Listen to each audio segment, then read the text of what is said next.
Welcome everybody to Club and Sub. I'm Club. I'm Sub. He's Sub. I'm Sub. And we're here for UFC 294. Huge pay-per-view coming in. I can't wait for this card. It's a pretty early card. 10 a.m. 10 a.m. pay-per-view, I want to say, or 11 a.m. 11 a.m. pay-per-view. Coming in super early. Got to wake up at 7 for the first fight. Yep. Got 11 a.m. Eastern time. When the rooster crows or whatever they say, you know? Mm-hmm. All right, guys. So we got to recap last weekend. I wish I had some positivity to really talk about when it came to last weekend, but last weekend was an L. Last weekend kind of shook me up a little bit. Weird weekend. It was a weird weekend. Again, my lock didn't come through. Jennifer Maia didn't look good at all. Or Roja looked much better. And the cards just didn't hit. And I'm sorry to myself. I'm sorry to everyone. If you took those cards too, but hey, this is a part of the game, you know? Can't get it right every time. This is the greatest sport in the world, right? And shit happens. However, it doesn't mean we don't readjust, look at the game plan, and come back stronger. Now, here's the thing, man. Here's the thing. I'm a little down on myself, all right? Why do you say that? Coming into the quarter 0-2, after having such a great quarter 3, I just feel like I have to sprinkle the sauce on my repertoire for the lovely people real quick. Let them know. I feel like I have to. Let them know. So real quick, we're just going to review the 7-0 quarter 3 that we had. Okay, well, wait, the last week fucked it up with Jacob Malkoon. I'm still not letting that one go, brother. But yeah. Coming on your ass. We had a 7-1 quarter 3. So we're going to review it real quick. Two-teamer on pay-per-view on July 29th. We had Holland and the under on Derek Lewis. 3 for 3. Next week, we had Sandhagen and Diego Lopez. 3 for 3. Next week after that, we had Josh Friend and Khalil Roundtree. 3 for 3. Ooh, the next week after that, did I go that many weeks in a row? I did, Celly. You did? I did go that many weeks in a row, but we're not even done yet. The next week, hit for Gregory Rodriguez, Ian Gary, Weili Zhang. Boom, 3 for 3. The next week, we got up at 3 in the morning. We did. 3 in the morning. I was up. Blanchfield, Nakamura, Holloway, 3 for 3. Club and Sub. I skipped UFC Paris because I was a scared little sheep and didn't bet that weekend. Scared little sheep. My 3 for 3 would have been Saint Denis and Cyril Gahn, but I was too scared. Would have been a winner, though. Oh, yeah. So I skipped that week. Next week, UFC 293. Hak Parast, Carlos Ulberg, and Manel Kopp, 3 for 3. And then next week after that, Roman Kopylov and Daniel Zellhuber, a 3 for 2 because Edgar Shirez has a no contest. So I just had to flex on it a little bit, man. I just got to show everyone that we're coming with the heat. And though we may be 0-2 right now, doesn't mean we're going to end that streak in the losing column. It's a lot of fights, a lot of weekends. No way. A lot of fights, a lot of weekends, a lot of opportunities, if you know what I'm talking about. Yes, sir. Celly, am I just crying tears for no reason, or like, what's up? I mean, you know, you might be getting a little overhyped. It's a lot of like things going on. We have the show. We're trying to lock in way harder. Honestly, the streak probably occurred because you were approaching it, I don't want to say mindlessly, but just, you know, just for fun, just without any pressures externally. And so it's a different kind of ambience with a show in mind around something like that, because you really have to perform. But I know that you've spent this beautiful Sunday and Monday morning telling me how I mean, look at him. He's wearing the red. He's coming for blood. Wearing a minor threat shirt. We're not doing the 0-2, keeping the O streak. This isn't for fun. This is a real life thing. So he's bald like me. Yeah. So, you know, that's how I'm feeling. That's how I'm coming. And thank you. Yes, we did a lot of tape study. I have never done more tape study than I have for this card. I clocked in a fucking double shift yesterday on Sunday. Everyone's having fun, watching football games, grilling glizzies. Not wood. Chowing down burgers. I spent all day in my room on that computer, crying my eyes out. In a good way, because I know tears of joy are going to happen this weekend. So it was already making me excited a week before. Yep. We are coming at this with logic, sense, and confidence. Because that's a 3 for 3 right there. The 3 for 3. What's right. 3 for 3? Obviously, a lot of shakeup on this card. We'll get to it later. We're going to start off with the first prelim of the night. We got Bruno Silva versus, oh my goodness, let me try. What? Sharabutdin Magomedov. What the hell is that? Man, I forget where this guy got some hate on him because he got signed actually a little while ago. And I'm not sure if he said something like out of pocket, like cancel worthy, but I feel like when he first got signed, something happened. But anyways, we got the one-eyed motherfucker against Bruno Silva. This guy's a lot of hype behind him, Magomedov. He should be like a fierce finisher. I watched as much tape as I could. Granted, he's not in the UFC yet, has no UFC fights, so you can only do so much on the regional scene.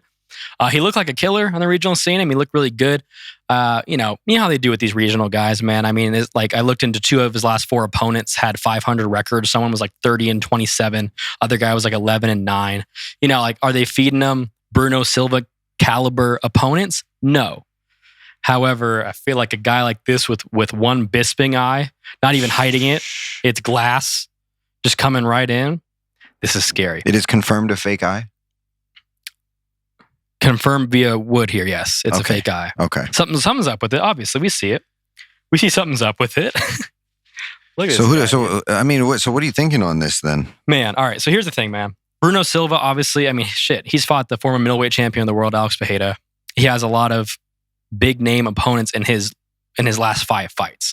He's 2-3 in his last 5, going up against a rising phenom in, I'm not gonna say, in home territory, but potato. They're in Abu Dhabi. Sure. Everyone in that crowd's gonna be rooting for Magomedov.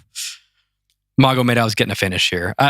Here's the thing: is that, again, you can't give too much analysis on like where Magomedov is going to come from against someone like Bruno Silva. But without that analysis, you're still able to think he's putting him down like that. Yeah, just it's written. It's one of those things that's written in the stars.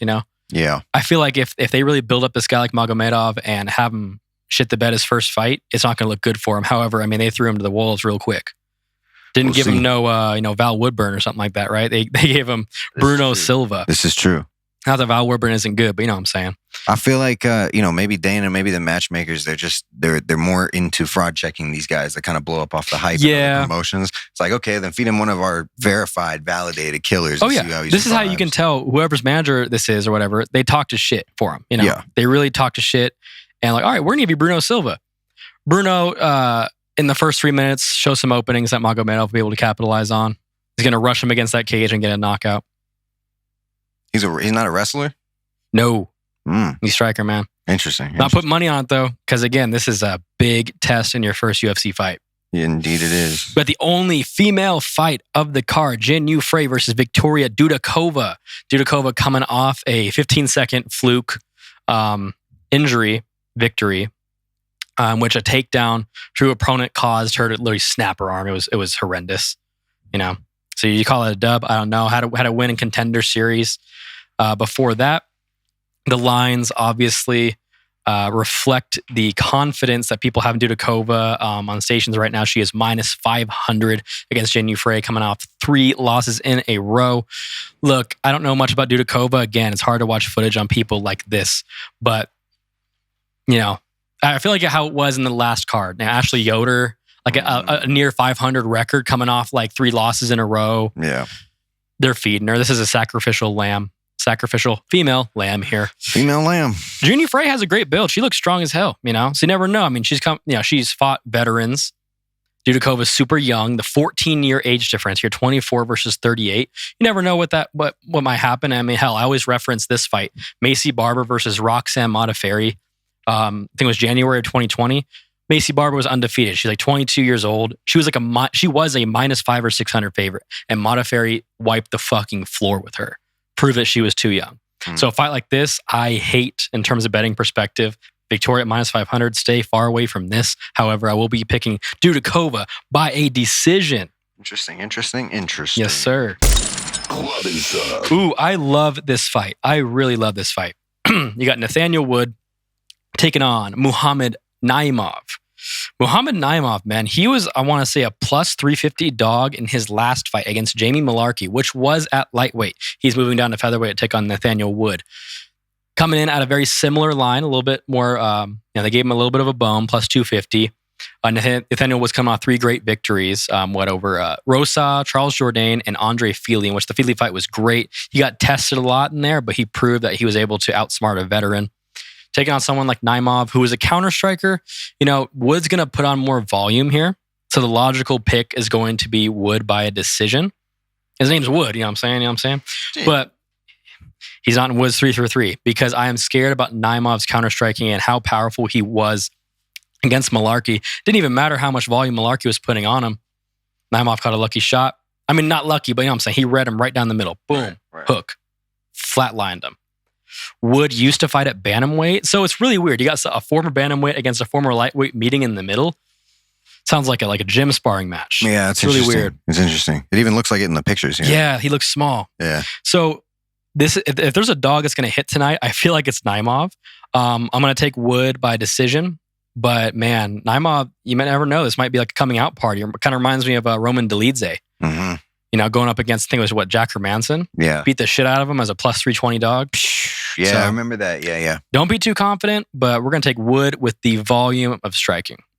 Delete him across the 15 minutes. Oh, man.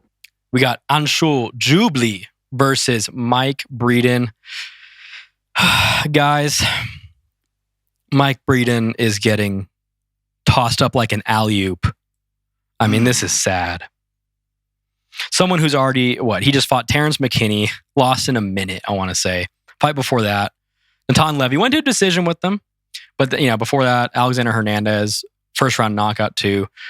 Breeden's going to suffer another finish minus 1.5. Jubli is really all around so much better than Mike Breeden. This is a club and sub victory right here. Interesting. He's going to push him up against the fence. He's going to take him down. He's going to get him an arm triangle, minus 1.5. Super confident pick on the card for me. Top 3. Jubli, smash. Goodbye, Mike Breeden. As simple as that, folks. Can't get more simple. This fight is so interesting because it's either going to be the worst fight you've ever seen in the history of your fucking life or a quick finish. I don't think there's an in-between here, dude. Not really, though. Fuck. Sedriques Dumas, or Sedriques, whatever. Sedriques. I'm going to call him Sedriques. Sedriques Dumas, I believe is how you say his name. I feel like you knew more about him coming in the UFC than I did. Weren't you high on this guy when he first fought? Where did he come from? Or right off Contender Series or something. Contender Series. Yeah, he just looked like a monster. I was like, yeah. And then he fought Josh Fremd, and had nothing for him. Yeah, I don't know what that was. That might have just been a jittery kind of fight because he looked pretty good in the Cody Brundage fight. But it's Cody Brundage. The guy who had to beg for a DQ win just to have a dub on his record, man. That's a thing. Did he go to decision with Brundage? I watched that fight, but I've already forgotten, guys. Give me a break. All right. Decision. He had opportunities to finish that fight. He caught his back plenty of times. You have to think, though, maybe he goes home and watches that tape and finds errors. Now, how is this guy's name? Abu Azaitar. Has 2 fights in the last 5 years. I mean, what are you doing, dude? I'm not sure if you have injuries, but 2 fights in the last 5 years? You're not Dominic Cruz, dude. What the fuck? He's not active. Look at that. 5 fights in the last 8 years, dude. I cannot pick confidently in a guy who has that track record. That's insane. Nah. Maybe minus Conor McGregor. He's 10 years older than bro. 10 years older. He fought Marc-Andre Barrial last, in which he gassed out. But I mean, it is pretty good to go 3 rounds. A guy like Barrial, they're pushing him really well. Yeah. But you cannot fly to Abu Dhabi off of no fights and expect to be a very active fighter like Dumas. Got a year-long training camp. Jesus. I feel like Dumas, just by standing in there with him around, will gas Abu Azaitar. Dumas shows that he's no fluke. He's no Contender Series shoe-in, and he gets a submission over Abu Azaitar. He's going to wrap his back up and get a sub. I like that. In the betting perspective, we'll talk about that. Huge confident pick on the card for me. Javid, Basharat. Basharat brothers are legit, guys. Better than the Mufin brothers, Ooh. That's right. Because I want to say they're both undefeated. Javid, Basharat. But a lot of decisions going on. A lot of decisions, yeah. I mean, he's a very technical fighter. I want to say he's a point fighter because he shows that he can find finishes. He's great on the ground. If he's going to finish the fight, it's going to be on the mat. Looking for a guillotine, looking for a rear naked. Victor Henry ain't no bitch, Victor Henry, he's a pretty good dog, man. Not underdog. I'm saying he's got that dog in him. He does. However, I think the the volume, again, just like Nathaniel would in this sense, the volume will reign supreme. Basharat has a very wide stance, but he sees where you're coming. And he's going to back Henry up against the fence. He's going to land more kicks. He's going to land more shots. And he's going to find a way towards another unanimous decision. I feel like this is a come-out fight for Javid. So if he's going to get a finish, it's here. You know, you're in Abu Dhabi. This is a big show. You want to show everyone that you're just not a point fighter and an over 2.5 lock, right?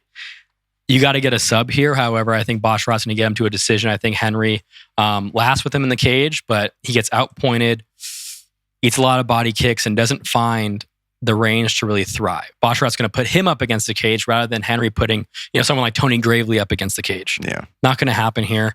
Javid Basharat jumped from minus 450 to minus 600 overnight here in Vegas. Whoa. Pretty crazy. But that just goes to show how much of a confident pick he is for many other people in the community. I'm taking Javid Basharat by a decision. Oh man, where do we go from here? Where do we go? I'm saying Blink-182 this weekend. I'm really excited. That's why I said that. What's it? Oh, scroll up a little bit. Yeah. We got Mohamed Yahya versus Trevor Peek. I went into this fight very unconfident, thinking, Trevor Peek didn't look the best against Mariscal in his last fight. Got outstruck. In his debut, he was showing like crazy savage skill with just throwing his arms, really. I mean, Peek, you're awesome. I think you're great, but holy shit. If Eric Gonzalez's IQ was a little bit better, he would have saw those swinging hammer fists coming like this. And he got him up against the cage and flailed like a child, but he beat the shit out of him. It was fucking crazy. If it works, I guess. But Trevor Peek, he's a savage. And looking at, I watched, as much as Yahya's footage as I can on the regional scene. He's the champion wherever he was from. And I did watch about 3 rounds out of that 5-round fight. And he just didn't show enough to walk in here and beat Peek. Peek's a great striker. I don't think Yahya's going to be able to hold him down or anything. Yahya shows like he's very content standing there and waiting for you to make a mistake. However, I don't think that's going to win in a 3-round fight like this. I think Peek goes out there and sleeps his ass. Damn. For real. I mean, what do you think? You like Peek? Yeah, I like Peek. I think he's going to go in there with an interesting kind of flair. You got this dude's fighting out of the UAE. Yeah, I mean, he's in the backyard. Yep. But man, you're getting thrown to a junkyard dog in Trevor Peek here. So I don't like Yahya's chances. I got Peek by KO, guys. Club and sub. The headliner prelim of the night. You got Tim Elliott versus Mohamed Mokaev. Big stakes at flyweight to see who moves up and who stays back. What do you got, Celly? Dude, I'm going Mokaev all day, bro. 490, heavy favorite. 5 fights. I mean, he's 9-0, but he's on the last 5, just killing them. He did have that issue with his ACL, though, that I know you're going to touch on, so may as well. Let's open that can. I mean, Mokaev obviously is riding a huge hype train, and for a good reason. He's a fucking standout athlete. He's got skills everywhere it goes. However, I feel like in his last fight, he was playing with his food. He was a huge favorite. He knew he had this guy everywhere it went. However, it played to his disadvantage. He showed a lot of immaturity. 3rd round, he got into a knee bar that fucking tore his knee, like off his body. Is it confirmed that he tore something from that? Yes. Yeah. Oh, wow. He had to get surgery. And he is back ever so soon. That fight was in March. You are back in October. You're 23 years old. I know you're fucking young. Testosterone-filled body is flowing.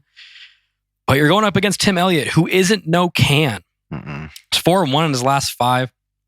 We don't forget, Tim Elliott was someone who came into the first ever bounce back Ultimate Fighter and won the Ultimate Fighter. And his win opportunity was to face Demetrius Johnson for the flyweight championship. He went 5 rounds with the dude and almost had Demetrius in trouble at one point. I want to say with a triangle choke. It was something crazy. Wow. But Tim Elliott, man, I mean, he's 36, right? 36 years old. I mean, is he really going anywhere in the division, in the top 5? Absolutely not. Right. However, against someone like Mokaev, who has a little bit of learning to do, this is a huge step up for him. I think Mokaev gets a submission. I really do. Elliott has shown that his losses, his kryptonite is the sub game, even though he's good at it himself. I mean, hey, we see it with a lot of people, even like Olivar early in his career. That was his kryptonite, was even getting subbed by more craftier people on the ground at some point. That's someone like Tim Elliott as well. Mokaev will find a submission here, but I'm not putting this on any line at all. I'm not confident enough for Mokaev at a minus 550. He's got a lot more to prove to me. He needs to stay patient here and find a submission without going for broke and again, playing with his food. If you see an opportunity, you got to finish it. Don't let someone like Elliott lie in the darkness waiting for you to make a mistake, because he will grab your ass and he'll get it done better than the other guy could. Yeah. He'll make you tap. But with that being said, Mokaev will win this fight and move forward. I'm not betting on it. Oh, buddy. We got the pay-per-view inbound. We got Said Nurmagomedov against Mufin Gafurov. This is a weird matchup. In no way, shape, or form does Gafurov deserve this fight. Or really, I mean, he fought, John Castaneda a month ago. Oh, wait, was this a pullout? Who was supposed to fight Said? God damn it. Someone was supposed to fight Said instead of this guy. I wouldn't know. Oh, man. All right. But yeah, short notice. A month ago, he lost John Castaneda, in which he just wasn't able to capitalize on anything. Said Nurmagomedov has been looking great at lightweight. Here's the thing. Oh, I'm sorry. Bantamweight. Jesus Christ. Said Nurmagomedov been looking great in the bantamweight division. It's coming off a questionable loss to Jonathan Martinez, in which I did think he did enough to get a 29-28 victory. A lot of people think that fight is controversial, but the biggest attribute that Said now has is Jonathan Martinez, because last weekend he put the goddamn brakes on Adrian Yanez. I mean, tore his leg off his fucking body. Yeah. He's a beast. That dude's a beast. I mean, it was insane. So if Said can last with someone like Martinez and pretty much win a 29-28 decision, he's going to have no problem getting Gafurov to that distance and really winning here. I think this is a show-out performance for Said, though. I think he knows he needs it. I don't like Gafurov on the ground against someone like Nurmagomedov. I know he's not a Nurmagomedov like the rest are, in the sense of like he goes out there and wrestles. He likes to strike, but he knows how to find a crafty sub. And that's exactly what's going to happen here. Said will wrap Gafurov up in the second round with a guillotine or a dart, something nice, and show why he's a staple at bantamweight and is not going to be forgotten about. Nurmagomedov by submission. That's a somewhat confident pick for me. I like that a lot. Club and sub. Murder in the first degree. Why you say that? Ikram scared the fuck out of me against Phil Haas. We didn't get to see much of him. That was a debut. Was that his debut? It was indeed his debut after Contender Series. Yeah, so they call it a debut now. Okay. Phil Haas was actually throwing a lot of volume, learned a lot of Muay Thai ahead of that fight. And Ikram just ate everything. Threw a 1-2 down the fucking pipe. I mean, that's that 1-2 Benadryl. It fucking slept his ass, dude. Nasty. It literally scared me. I remember sitting here in this room watching that fight and going, holy fuck. I mean, it was one of the scariest knockouts I've seen in a minute. Even though it was just a simple 1-2, but the way he slept him, the way he fell, you know Ikram's got the power in his hands and just a force of nature. Yep, I agree. Going up against Warlley Alves, he was supposed to fight Nasserdine Imavov. Warlley Alves coming in on a little less than 2 weeks' notice. Warlley isn't a bad guy. He's not, hey, early in his career, he beat Colby Covington. Subbed Colby Covington. However, lots changed since then. Coming over a split decision loss to Nicholas Dalby, in which I thought he was going to win that fight. I think Ikram gets him out of there in the first round. You're not going to come, not off the couch, you know what I'm saying? Like, this is a huge step up coming off of 2 losses in a row in which you weren't able to get the fight to go your way. Ikram is ready, especially for someone like Imavov, which has, well-rounded skills everywhere. Switch to someone like Warlley Alves, who is not going to have the same cardio advantage that Imavov might have had. Ikram is putting your lights out, son. What weight is this being fought at? This is middleweight. Oh. No, I'm sorry, wait. This is middleweight. Okay, cool. Oh yeah, middleweight one. Yeah. Okay, cool. Yeah, all right, nice. Ikram getting knockout victory. Club and sub. Oh, buddy. Big stakes at 205. We got Magomed Ankalaev, the champion of the division. No, I'm just kidding. Was almost champion of the division, was almost a snoozer champion. God damn it. So glad that didn't happen. Very glad. Against Johnny Walker. Magomed Ankalaev, I mean, look, man, I'm talking shit. He is a good fighter, but just is not exciting. As not as exciting as he used to be. Hell, I mean, him against Yanqiu Talaba, those are great fights. Lots changed. He's taken a lot more safer approach. Knows how to win on the scorecards. Knows when to take you down and knows when to strike. He is a very high IQ fighter. He is as boring as he is. And he is super boring. Holy shit. but he knows how to win. Going up against someone like Johnny Walker, in which, man, in a 3 or 5 round fight, if this is going the distance, this does not look good for Johnny Walker. However, he's in the top 2 live dogs for me on this card. If there is anyone cashing in, it's Johnny Walker or that Muhammad Naimov guy. Walker has a lot of, flashiness, a lot of unpredictability that Ankalaev is not necessarily used to. His last 2 fights, you got Blachowicz, you got Anthony Smith, and who was before that? Thiago Santos. Again, more reserved later on in his career, someone like Thiago Santos. All these guys, though. Nikita Krylov. Nobody's doing anything flashy. Not a whole lot. Really. I mean, Krylov's all right, in that regard. But Walker is definitely the biggest test for someone like Ankalaev. Not bigger than Jan Blachowicz, but just styles make fights here. This is a much different fight even than his last one. Very much so. 7-inch reach advantage for Johnny Walker, which at first I saw that, I'm like, oh my God, he's plus 340. What am I doing here? But Ankalaev is a strong southpaw. Johnny Walker has not shown he's been able to adapt very well. Against Jamal Hill, comparing that footage to someone like, Anthony Smith, for example, he did not know how to engage against Jamal Hill. He looked scared in there. Every time he threw a shot, he was readjusting. He tried to come back to orthodox and see if it could work. He gave up within 5 seconds every time. Hill had him defeated the minute he stepped in there and showed his stance, showed his dominance. Walker had nothing for it. Yep. So once I realized that, my confidence really went to Ankalaev. He outpoints him. He gets a lot more, front kicks. He gets a lot more engagement. And he gets Walker in a 30-27 unanimous decision. Who's to say Walker doesn't show up and fucking, flash kick him or some Flying shit? 360 Yeah. Something crazy like that. Walker has to actually throw because you're going to lose a unanimous decision here. Right. He's going to outpoint you. You're not going to be able to adjust against the stance. Of course. You have to throw something crazy. And really, even later on in the fight in the 3rd round, if Walker is tired from doing all that adjustment, Ankalaev can take him down, lay on top of him like a wet blanket if he wants to, or wrap up a sub. Yep. I don't think Walker looks good in that 3rd round. Ankalaev, unanimous decision victory. Boom. Locked in. Boom. Club and sub. Oh, buddy. Here we go. This is where the degenerates come out to play. Hello. Hey. We got the co-main event, which used to be Paulo Costa versus Khamzat Chimaev. It is now a way better fight. I like this fight 10 times better. It's more exciting. I feel bad for Paulo Costa. I'm not going to lie. I feel a little bad for him. He's a boogeyman, dude. He's never fights ever. Same thing like Khamzat almost, but... Well, I'm not going to lie. At first I'm like, oh, cool, Paulo Costa kind of getting back in there. And then the whole, what was it? He had an injury and then his elbow thing. And he had multiple... He had staph infection. Multiple problems. It was just like, dude, just get... I don't want to sound like a hater, but just get right, bro. Just get right and get a fight. I think the UFC, to be honest, once they saw the main event fell out, they're like, fuck it. Just pull the CO2. Pull it.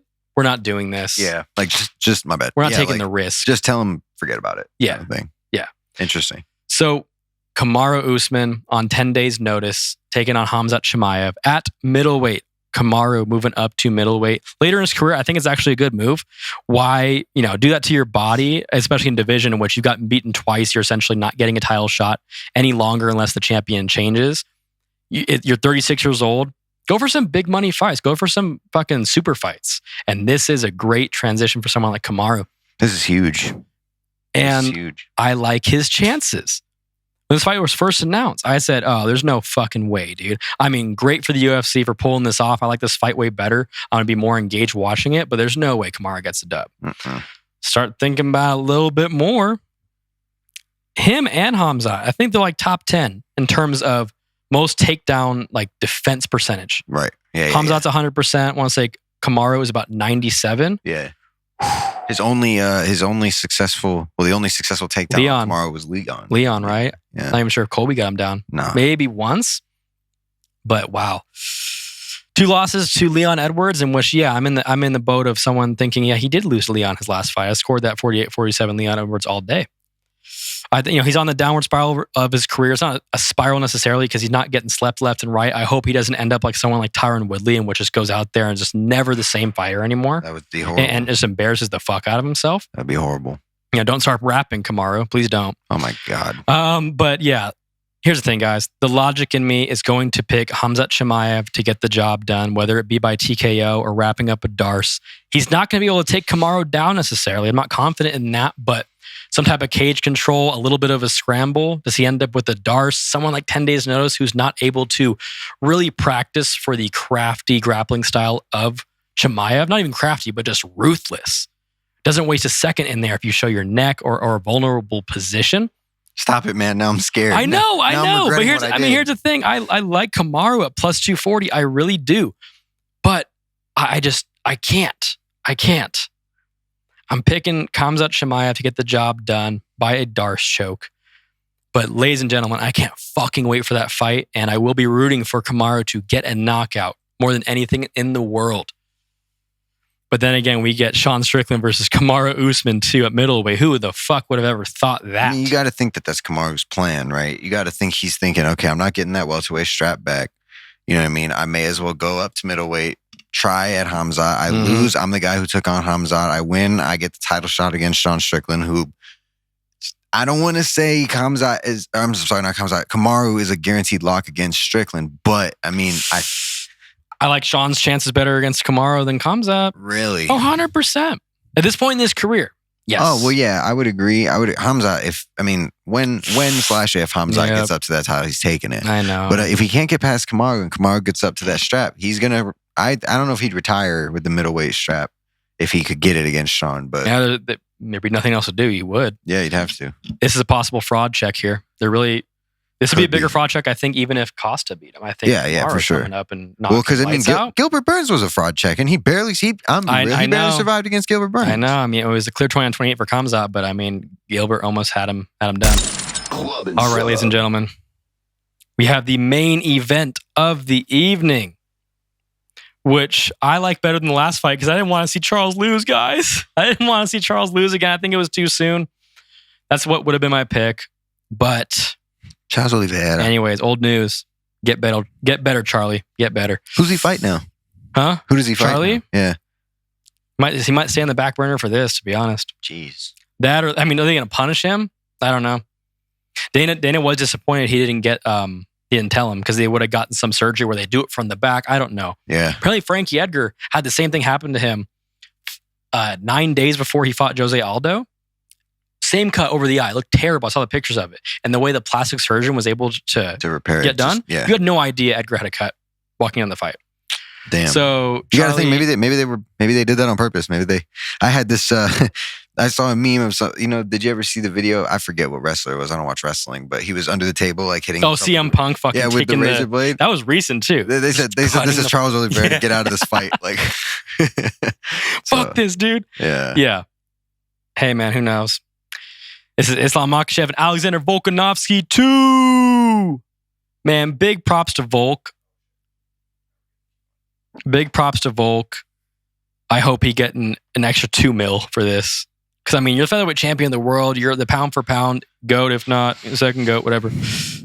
And you're taking this, risking a lot. Not like you're losing your belt or anything, but I mean, shit. This would have been a fight you would have loved to train for after hopefully beating Elliott Topuria, making a big, run again towards 155. Yeah. That would have been such a bigger fight with a lot more hype than this. You're taking this on 10 days notice, not really training in that, in that arena yet. Like, I'm fighting for a title. You're training, but you're not. Yeah. You're not fighting for a belt next week training. You're not. I mean, I feel like Volk, it goes one of two ways. He's either that person that's just ready to go, or he gets in there and he kind of shits the bed a little bit. You know what I mean? Like, it's one or two. He's the GOAT. I mean, he pound for pound number one, like you said, number two, debatably, whatever. But coming, and nobody, it doesn't matter who you are. The point of the preparation is to prepare, is literally to prepare for what you're going into. And, who's to say he wasn't training for Ilya? You know what I mean? Or something. Here's the thing. If you're training for Ilya, you are in a boxing camp. Yeah, exactly. You Straight really hands. are. So here's the thing, guys. I am the villain. I am sorry again. I am taking Islam Makhachev to defeat Alexander Volkanovski by a submission in the second round. He doesn't have much fun. I don't know if you guys could tell. I'm sorry, guys. I'm done with my fun. All it does is make me fucking lose. We're having no fun anymore, guys. Sorry, fun time's over. We're taking it serious now. Look at my pocket. It's empty. I brought nothing today. You know why? Because we're done having fun. I did it to myself. But look, we're not even taking this fight in a betting perspective. You couldn't catch me dead betting on Islam Makhachev here because, just like the last fight, I will be rooting for Alexander Volkanovski to take Islam's head off. There's nothing more I would love to see than a Volk double champ and for Islam to get the throne. Nothing I have against Islam. I actually think he's a good guy. I think he's a great athlete. He shows up, does what he needs to do. But man, I would love to see Volk as a double champ just as much as I would love to see Charles take his title back. It's better for the plot. It's better for a fan like myself. Fuck, I can't wait for this fight. It's going to be great. How do you have it going down though, man? I feel like it's going to, I really don't want it to be, but just because of the caliber of fighter that Volk is and just the same thing caliber fighter that Islam is, I really just see it being a copy paste of the last fight. You know what I mean? Yep. Volk's going to have some good moments. He's going to get in there. He's going to make him scared a couple times. Sure. He'll probably even win a couple rounds. Yeah, just like the last fight. But I just don't think that you really have to like outthink a fighter like Islam. You do. You know, you really have to be ahead of him, faster than him, stronger than him. It is what it is. And that comes from that preparation, you know. And his last fight was Yahya, which is kind of stylistically completely different than Islam. So even if he was going to reference his last training camp and his knowledge, it's not the same thing. You're preparing for a spinning kick to come out of nowhere. Yeah, you're not preparing and some leg kicks and some just crazy spinning shit. Yeah, so I don't know. I honestly, I would like to see Alex Volkanovski win. Just to see the internet shit everywhere, but you know, love to see it. Rationally, realistically, it'll probably be Islam. Gotcha. You like a decision better than a sub? Is that what you're going for? You know, I'm just these main event fights. It's in Abu Dhabi, isn't it? Mm-hmm. That time change and you always hear about how the structure and the organization of fights in Abu Dhabi is way different than any other place in the world. So a lot of fighters were there a week ago. I want to say, you know, you have to get there and acclimate and stuff. So I just feel like, you know, nothing really changed for Islam, to be honest. He was going to go out there and wrap up Charles. That's the thing. Yeah, the game plan doesn't change. And it doesn't change. But for Alex Volkanovski, it's a whole like, it's not the whole new plan because you literally fought the guy before, but this is time that's gone on, fights in between. Like, and thank you for saying that because that's exactly the point for Islam winning. Is his exact game plan against Charles would have been, I'm taking you down, wrapping you up the same way I did last time. Yeah. I probably don't even wait as long as I did. Nope. No, I go right for that shit because if Charlie was beating Islam, it would have been barraging him with strikes, maybe even getting a sub of his own, but still, it's on the feet. Yep. Islam is going to be pissed off here. Yeah, I don't even think he's going to really have to open him up on the feet and make him, you know, kind of watch his ground and watch his, you know, he's just going to shoot. Right off the bat. And Islam is a company man. Like, you know, he said some shit that apparently they're going to put in the PI as a quote of like, you know, hey, I'll fight anyone, anywhere, that type of thing. You're an athlete, you show up. However, I think a little bit in his mind, he's going to be like, man, fuck this. I could have been fighting Machouz Gamrot right now. You know? True. I'm not gonna make this an exciting fight for the people. I could give a fuck about the pay-per-view, anything. I'm taking him down as soon as I can, wrapping him up, getting him the fuck out of there. I'm not risking this whole camp I trained for Charlie to fucking lose against Volk. There's no way. There's no way he goes out there and is like, yeah, let me stand for 4 rounds. No. Fuck that. That's not happening. If he does, Volk's gonna win. So yeah, because Volk will piece you up all day. I don't think Volk doesn't really need to do much training to stand with you. Like it's just in his DNA. Yeah. Like he is that guy. But he's not scared of no one on that feet. It's a scary fight though. He's not scared of anyone anywhere. But with that being said, again, sorry guys, Islam Makhachev retained his lightweight championship by an arm triangle finish. Boom. And it's there. Man, I can't believe I'm saying Volk's gonna get finished. Wow. But there's stipulations to this. There's a reason why. It's not a full training camp Volk. He's still probably goated higher than Islam in my opinion still after this, but that's the pick. Let's roll into it. Let's do it. We got to roll into my lock of the week. Okay, guys. I'm not being as ballsy as I did last time. Okay. My lock of the week is pretty simple. It's going to be Jubli to get the job done over Mike Breeden. Yeah, I know it's a minus 500 favorite. I know it's not so fun, but this card has so many wide favorites, guys. It's all about how you use it to your advantage with parlays, truly. I mean, yeah, is Jubli, am I going to look at the sub prop when it comes out? Yeah, sure. I'm going to look at that. I bet you it's still minus 200. But Jubli is someone like who you can, I feel like, throw on any single card. and be confident. And Mike Breeden's not going to stay in the UFC after this fight. It's just not possible. So that's my lock of the week. You can throw multiple locks on there, but that's not what that's for. We use our other confident picks to stack on Woods 3 for 3. Boom. Guys, this is a legendary tactic. It is. Like I said in the beginning, you can go rewatch that. My tickets are crazy. I haven't been the luckiest guy lately. And maybe that goes to my mental game. It is strong this weekend, okay? We got Jubli. We got Javid Basharat. And we got Ikram Aliskerov. Now, here's the thing. You got to go 3.5 to make it close to 3. I know we're changing up the vocabulary a little bit, but they're huge favorite guys. And overnight, they went from minus 450 to minus 600. You got to put a little extra sauce on there to get the return you want. However, the rest of my budget will be based around props and over-unders that come out later this week. Prop Talk will be huge for that. Prop Talk. It's going to be insane Prop Talk. Over-unders would have hit last weekend. Would have hit with the Youssef, the Saiman, and the Maya fight. Yeah. And the weekend before that. Yeah. So over-unders going to go crazy. We've been 2 for 2 on those. Yup. So that's a 3 for 3. Basharat, Jubli, and Aliskerov. Let's now roll in to Celly's wild card. Oh, wow. Oh, shit. Just to reference mine, because I don't write it down on paper like my friend over here. I'm going to pull up STN and show you guys what I've already placed. That's how confident I am in being wild. For Celly's wild card, you got Johnny Walker against Ankalaev. Johnny Walker, putting a little bit of confidence in that dog because I just feel like he's a little bit too flashy for Ankalaev. Okay. Ankalaev feels a little stiff. He feel a little kiki, and Johnny Walker feel a little booba. You know what I'm saying? Oh shit! All right. Partnered with that, we got Aliskerov at minus 450 against Warlley Alves. I mean Alves. I mean it's just, Alves. That's a lock, like you said. That's a short notice too, right? He got him in minus 450. I'm pissed. Yeah, I got in there early. Damn. And just to end it out, that last fight, controversial. He's a pretty solid fighter all around, and ran it out with Nurmagomedov, man. That's Said? 3. Yeah, of course. Nice. You got Walker, Aliskerov, and Said Nurmagomedov. Nurmagomedov coming in at minus 240. That's my wild card.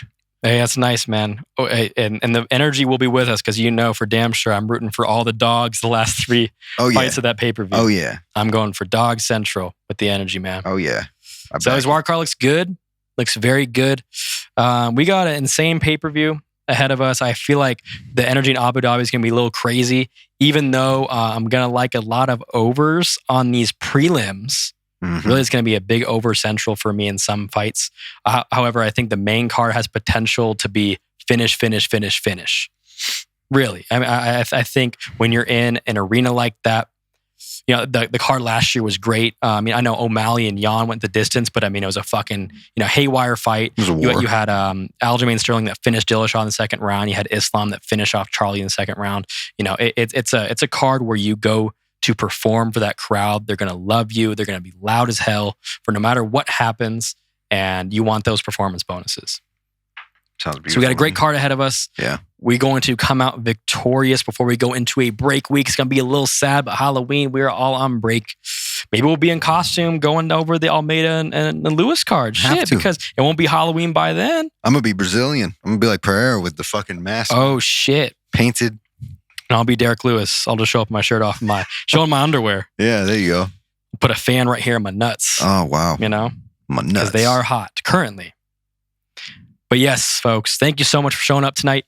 We got Prop Talk coming in hard later this week. We got a huge Prop Talk plan for you guys. Huge amount of props. Over-unders. We're coming with the heat. Finalized tickets. More tickets to come with some close favorites, with some dogs. We got a lot of heat coming for you on Prop Talk. So stay tuned for that. Thank you for showing up to Club and Sub. As always, everyone, I'm Club. I'm Sub. He's Sub. And we're out. We'll see you later this week. Club and Sub. I just had to say I'm sorry. I'm just late for the party.